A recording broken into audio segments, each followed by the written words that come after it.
Ladies and gentlemen, welcome to the show. I know the word on everybody's lips is union budget. And to understand it a little bit better, we've got someone really fantastic with us. We've got a person who's heading as Professor of Finance and Vice Chairman of the Indian Institute of Finance with us on the show this morning. I'll get to his accolades and his wonderful, lot of things that he wears on his chest in a bit. But first things first, we have Professor Aman Agarwal with us. Good morning, Professor. It is super to have you on the show. Thank you so much for taking out the time. I deeply appreciate it. Good morning. Namaskar. So many things with regards to the union budget, but I want to give everybody a little bit of an insight into you before we go on. I believe you're editing the Quarterly Journal of Finance for Finance India as the associate editor. You're also officiating director at the Executive editor. Business School. Yeah? The executive editor. Oh, okay, executive editor. Wonderful.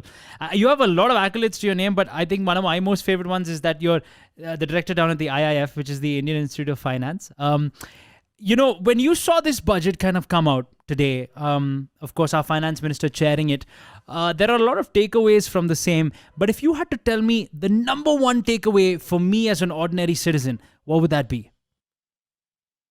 You see, from a common person's perspective, whether it's a youth or an elderly, in my opinion, three words which synchronize with the budget for me, specifically this budget, is transparency, accountability, and sustainability. In my opinion, these are the three things which have been kept in focus by the finance minister in terms of trying to deliver a pathway ahead for the economy. Not only from a domestic perspective, not that only people of India or investors in India need to look at it, because India is a global village, like it used to be thousands of years back. Even today, India is a global village in terms of people wanting to come and stay, enjoy the culture, the food, the cuisine, the lifestyle.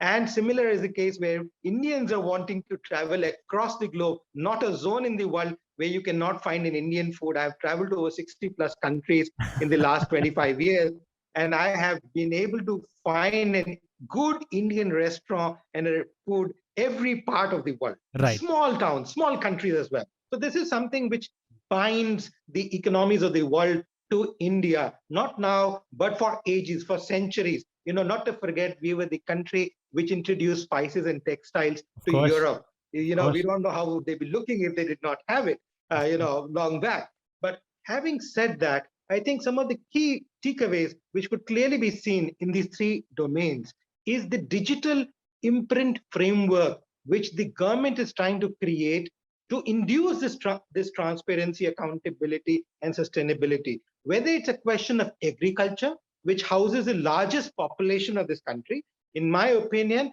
60% to 72% of the total population of India is engaged with pure agriculture or agro-based industries. So we still have a large chunk of population tuning to roughly about 800 million people. That's roughly like 2.5 United States of America, or almost double, almost 1.5 times of Europe, which is nothing else but they try to create, not only the fact that they need to have digital imprints, digital structures, drone structures, agriculture universities need to be integrated in the framework to enhance the productivity, to see that about 23 lakh crores to be paid for MSP pricing by direct payment to their accounts. Now, this is something which is uniquely through the JAM Trinity, which they have been able to establish. JAM is I want to pause. Jandhan, mobile, and Right. I want to pause for a second. And what you were saying is so important, because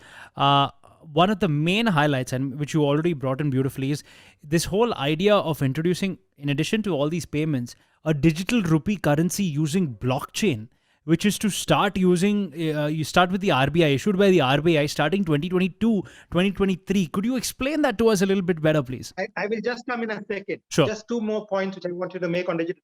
Then they induced education. One channel per class is one they're looking at. Healthcare imprints. Again, healthcare facilities integrating with the Ayushman Bharat, the National Health Register, digital platform again. Similarly, post office banking, something which I have been speaking for almost 12 years now. Spoke first at Lok Sabha Television and All India Radio way back in 2009 and 10. I'm happy that they're bringing it to reality. Although Pradhan Mantri Narendra Modi did bring it a couple of years back as post-office banking, but it did not happen in a big way. Now they're doing it in the way which I suggested, is integrating the technological framework. And the lastly, which you also said, two framework. One is the digital currency. I'm happy to again put it before your audience.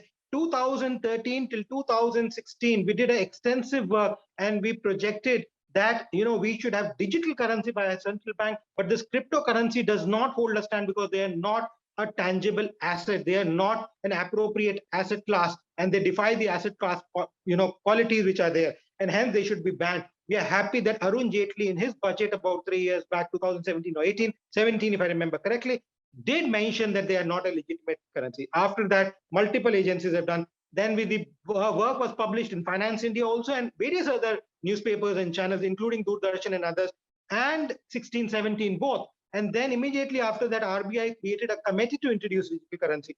And you see, the blockchain is a good technology. So the technology is not a problem. It's a platform. It's the technology of blockchain that is really the future in so many ways. Correct. But here the digital currency is that, like you pay 100 rupees to someone and buy a good or services, or 10 rupees or 20 rupees. Today, what you do is when you do it in a digital platform, is that you use a medium, some company who is using actually some technology to transfer that money from your account or credit card or debit card or some other wallet which you have created into the other person's money. It is not direct payment. It's not like that 100 rupees. Digital currency would be direct payment. So there is no third party involvement. I want to ask you for a second. Makes a major difference. Do you have children? I do. Are your children, because it's usually the younger folk, are your children invested in crypto? Oh, no. My child is very young as of now because I got married very late. But in any case, you see, children, let me tell you about crypto. The problem with crypto is, in very simple man's perspective, you don't know the birthplace. You don't know where it exists. It's like in a cloud. You do not know where will it land up. Who is holding it? Where will it be holding? Which law will apply? Which country will restrict it? It may be like recently, a small trader was holding crores of rupees of crypto product, which was hacked and landed up in people with terrorists all across the globe. Now imagine within a few seconds, it landed from one place to the other, and no one knew that this gentleman in a small town in Delhi was holding crores of rupees in crypto format. Now, how do you go about doing accountability? How do you bring about safety? How do you don't know even which kind of currency he was holding, whether it was born in India or it was born in Venezuela or it was born in some unknown city somewhere. Yeah. Or, so this is one of the biggest problems with this crypto product. There is no MyBap, as we say, the parenthood is not known. And so if we don't know the parenthood, we cannot control it at all. So if MyBap is not there, it is completely beyond regulation. So even people who say that we will be able to bring in regulation cannot bring in regulation because there is no boundary which controls it, or it can be controlled. They have said that in the budget, fortunately, about virtual assets. What are virtual assets? I was just going to get to that, and you already have got to it so beautifully. So please, I'm not even going to ask the question then in that case, because I mean, you've come to it beautifully. My next question was about, the transfer of virtual digital assets. Please go on. You see, virtual, if you might be reading in newspapers recently for last 6 months, very rich people are actually buying and selling art, digital art, for billions and millions of dollars, and it is getting transferred, held in some form, in some kind of structure, in somewhere which is held by them. Okay. Now this is which they are there. So please understand, crypto products will also fall in this category, but they're not direct because we have a cryptocurrency bill which has been recently introduced by one of the the state finance ministers. Even Piyush Goyal has done it, created the framework and submitted it to the parliament. Now that bill, once it becomes an act, will clarify what will be the fate of crypto products per se. But in terms of virtual assets, any kind of virtual assets. So we don't have complete clarity on crypto as a means of exchange yet. Am I right in saying that? Very correct. You see, the only clarity on that is the Supreme Court order which allowed crypto products to be traded on exchanges and to be bought and sold. But given in the light the fact that there has been a structure where they're trying to actually restrict and say that it's not a legal tender, it's not a legal product, we do not know how to control it. So as a result, it is very clearly coming out that the fate of this particular product is not clear. What virtual digital products is any kind of product. It could be your money held in some kind of a wallet. It could be some kind of other thing which could be held. So, so there could be software, patents in a digital form. It's a virtual asset. You buy a patent, develop something. Suppose you develop a new technology, you patent it, and it's in a virtual digital form. So that becomes a virtual asset. So let me ask you on that note, Professor Aman, say for example, like you said, I'm holding a patent in blockchain, right? And I'm drawing an income from that patent on a daily / monthly / yearly basis. So the income I'm getting from this is now taxed at 30%, if I'm not mistaken. No, please understand again here. Only when you declare that you have an income from it. Got it. Then suppose you have bought this painting. Okay, let us say talk about a painting format instead of crypto product. Yeah, like an NFT. Yeah, because that's easier. You want to sell it to me. Let us say you bought it for 1 lakh rupees. Now you sell it to me for 2 lakh rupees. The income is only that amount which you bought it for minus that. Suppose you had a holding, you took security measures, you took a cloud space, you did a lot of things, and you spent 50,000 rupees there. That will not be accounted for. Only the amount which you use for acquiring that asset would be. Let us say you bought it for 3 lakhs and you're selling it for 2 lakhs. That loss will not be accounted for here. But if there is an income which is there, you will have to pay 30% by provided you declare that as an asset. Right. And suppose you're transferring to your child, your brother, your sister, your wife, your aunt, your parents, automatically 1% TDS would be deducted while transferring that asset. Got it. At this point, the clarity that we have is it looks like there's a 30% flat tax on crypto and digital assets. And, we will have to still look at the fine print of the bill to see if this includes NFTs too, if I'm not mistaken. But on that note, also, I think one thing that a lot of people are celebrating out there, Professor Aman, is that there is no change to personal income tax slabs, which is what affects you and I directly. Let's talk about that a little bit, please. Yes, I agree with you. There was a lot of expectation in terms of the tax slabs, especially for the middle class in particular, the women in particular, and some of the categories, in my opinion, like journalism. Like, you are a journalism, because they have been working. Those people like doctors, nurses, these are the categories which should have been rewarded, in my opinion, for their hard work which they have put in during the time of Corona and COVID in the last 2 years, relentlessly, without fearing for their life and putting their life on the line. I think this is something, in my opinion, which is lacking apart from one or two other factors. But you see, the fact is that how much can you actually tinker the tax? You have to move beyond tax. We have gone 70 years tinkering the tax every year. Now, is that all what is left? I think what is more important, in my opinion, is that the government looks at avenues for growth in my income. You see, people don't mind paying taxes. What people mind is if they have income. So if I get an opportunity to go about, and similarly, they talked about digital exchange. This is what we worked on. National Labor Exchange with Niti Aayog has been working on our research work, trying to create an exchange like the Bombay Stock Exchange for labor employment as well. Fascinating. And this is where, if they are able to do that, then you see, you can actually go about giving your times, 3 hours, 4 hours, 6 hours. Suppose you have a hobby for music. Suppose you have a hobby for teaching, but you're a journalist, but you have a hobby for teaching. So you could actually take up employment on different frameworks and work with that and increase your income. And I think this is something which is important. This is what the government has talked about.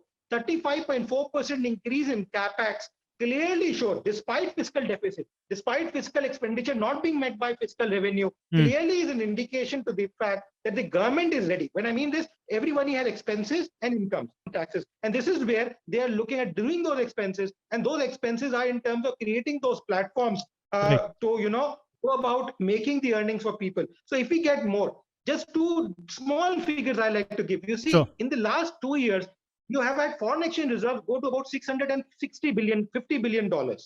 We had a flow of foreign direct investment going to about $7 billion, which I also projected for last 6 months. I have been saying this. This year we'll have it $7 billion per month coming into the country. About $1.5 billion was coming as reinvestment. The balance is fresh equity.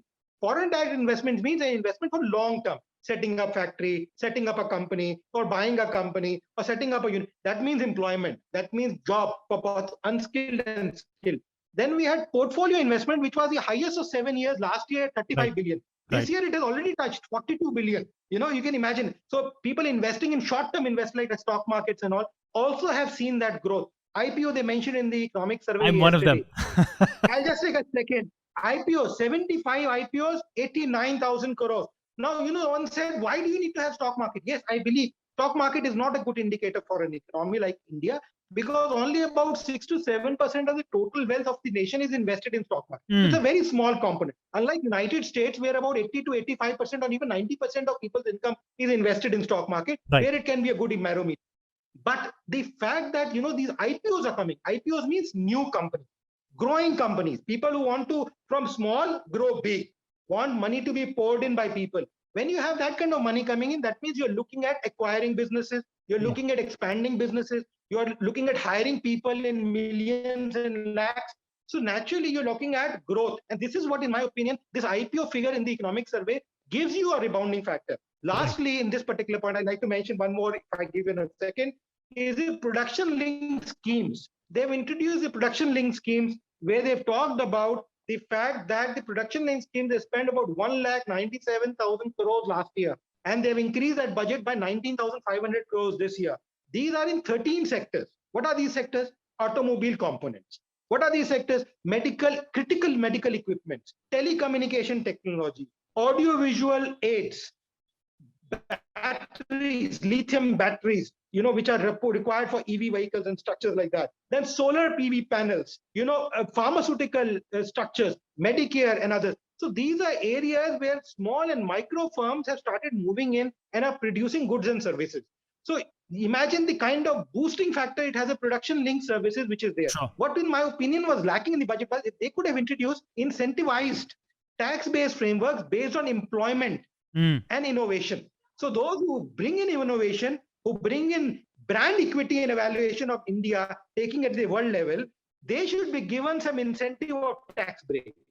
Similarly, those people who are hiring more women or more employees as against the previous year, they should be given some incentive that, okay, we give you 2%, 3%, 5% tax break so that, you are incentivized to hire more people instead of reducing your employee base. Yeah. Now, this is something, and we saw the effective. I can give you an example where women were introduced in the board level in the early 2000s. And they were said 5% tax break will be given to you if you have women as chairman of your board. What did it happen? People started keeping their wives and sisters and daughters on the board, thinking it will be there. But now those women are running these shows. Yeah. Now the men are completely moved out. It's the women who are running those shows. So you empowered them. Why don't we try and empower? We want women to be employed. We say you have more women, we give you 3% break. So these are some incentivized incentive schemes which could have been introduced. And there is still a levy because most finance ministers in the past have actually revised certain components based on the debates which take place in a span of 15 to 20 days. And that's why they produce this budget from March to February so that they could take a turn if they want to take, because the implementation of this new budget is from 1st April and not before. And as a result, they could actually tweak the budget if they require, depending on the content like they get from programs like yours. Right. For our viewers and listeners, I want to say at this point in time, a lot of people might not know this, but the Indian government largely classifies its income broadly into tax receipts and capital receipts, right? Money collected through taxes like GST, income tax and corporate taxes. That comes under tax receipts, and while money that is received from borrowings, dividend payments, disinvestments, etc., that comes under capital receipts. Now, taxes account for most of the government's income. Now, they are classified into two categories. We're talking indirect and direct taxes. And so, say, for example, someone like you and I that pay income tax is a form of direct tax, while, say, for example, if you file GST, that comes under indirect tax. And GST, for those of you who are unaware, is the biggest source of taxable of tax income for the government, followed by corporate tax, which becomes very important to know, especially in these times. And the reason that I say that is, like I said, no change in the income tax kind of bracket, income tax slab if I am, paying my taxes. But what I also want to look at is there is an opportunity here that is allowing people to provide to correct errors that is made while filing taxes. So taxpayers can now file an updated return within 2 years from the relevant assessment year, according to the finance minister. Professor Aman, how do you feel this will I think help this people? is a very interesting move. No, this is Yeah, a very interesting move made by the government, because this is actually honoring the honest taxpayer. As a small taxpayer, because now everybody files because of online framework. Most of us, including me, my family, we file our returns ourselves online instead of going to the chartered accountant, paying them a fee. It's not the fee, but certainly it's an ease now which we can do it, and we can understand our incomes and expenses better than many a time what a chartered accountant can, actually, because he's rushed with so many activities. Now, many a times we make these mistakes. Sometimes we don't include our income. Now, what will be the repercussion? If it goes through, great. If it doesn't go through, then there used to be penalties, there used to be taxes, they will be calling for accountability, there will be discussions and heavy penalties at times. The Nirmala Sitharamanji has this year introduced the fact that you can actually now look at a period of 2 years. You get this notice, don't worry. You say, oh, you realize that you have not had the income which you have declared, no problem. You disclose now. Revise your income statement. Yes, you have to pay penalty on the additional income tax which is due for you. You will have to pay interest also for the tax not paid in advance. But at least you will not be tagged as a person who is evading taxes or not disclosing income, and you will have an honest framework. And many of us do these kinds of mistakes. There is no person in this world who can actually abide all the laws in the world, and the tax is so complicated that you at times escape or misunderstand or do yeah, something. Like even in medical expenses, I remember I had to check with my chartered accountant who does work for our institution. When I'm charging medical expenses, can I charge for my expenses for my parent? Now, I never did that in the past. And then I said, can I do that? They said, yes, you can do if they're not claiming anywhere else, which I did not know. Something, despite teaching finance for last 25 years, I had no idea about this particular factor, and I was not taking that benefit at all. Now, similar is the case of housing loan. A lot of people don't know the benefit you come in for. So many times, you may not only a question of income, but even suppose some benefit you have not withdrawn, Hmm. you can now submit your return, and the government will reevaluate it and see if the income is due, they charge you. If it is not due, they refund you that amount. And that's Right. something which is, in my opinion, a very good decision taken by the industry. I'm going to talk about one thing that I like, Professor Aman, which is, the pandemic is, according to the finance minister, brought, and I agree with this, it brought to the forefront the issue of mental health. And there's a national tele mental health program for counseling that's going to be launched. That's going to include a network of about 23 tele mental health centers of excellence, with NIMANS, which is in my city of Bengaluru, being the nodal center, and Triple IT Bengaluru for providing the technology support. Also, on an education front, we're seeing One Class, One TV channel, which is a program of PM eVidya. That's going to be expanding from 12 to 200 TV channels, right? And that's going to enable all states to provide supplementary education in regional languages for classes 1 to 12. I think, more than anything else, when the union budget comes out, a lot of us, the first thing we look for is my tax bracket affected or not? But there are actually so many more layers to it. But I can say very confidently that you've broken it down so beautifully for us, Professor Aman. And more than that, you've made it so simple and easy for us to understand. So I want to thank you, honestly, from the bottom of my heart, for taking out the time to do this with us. On a parting note, is there anything you would like to say to all the listeners slash viewers, specifically talking about the financial year ahead, and how they can take the best advantage or make the best use of it? No, I think the only message I like to give is that have confidence in yourself. The difficult period, if you have been vaccinated, then is great. If it is not vaccinated, please get your vaccination up. You see, world is having confidence in India. World Bank, where I worked 20 years back, is clearly saying we are looking at 9.5% growth.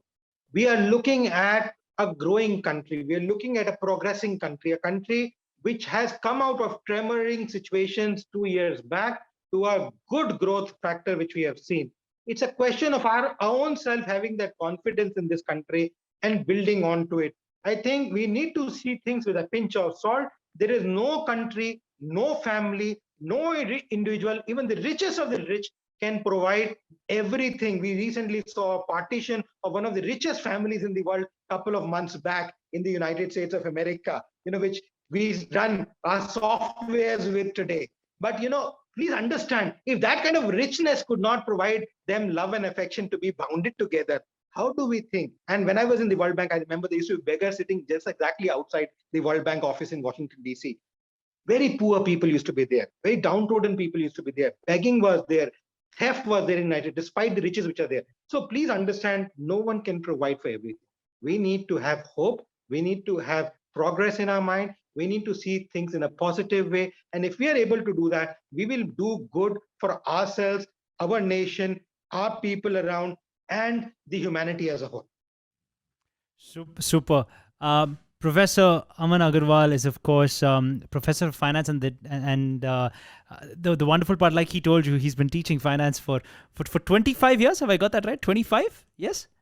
Correct. 25 years. Beautiful. And you've, like I said, done this so well, broken this so well for us. He is, of course, like I said, the vice chairman of the Indian Institute of Finance. If you do want to get in touch with him, say, for example, what's the best way for people to reach out to you, Professor Aman? So they're welcome to reach me on email. They're welcome to reach me on a call. You're welcome to put it online if you want. My email address is aa@iif.edu, with the same name as aa@iif.edu. Or they can reach me at my office number, which is 4x9 321 Whichever way they like, they're most welcome. I'm a teacher. My doors are always open for people. If I am unable to take your call, I will always give you a call back and respond to you. Please don't feel disheartened. At times I'm in with prominent people like him when I can't take calls, and as a result, I may call you back later. But you are too kind. My doors are always open. You're welcome to come anytime, any day. You are too kind, Professor Aman. Thank you so much. This has been wonderful, and I wish you all the very best. Thank you so much. 94.3 Radio 1.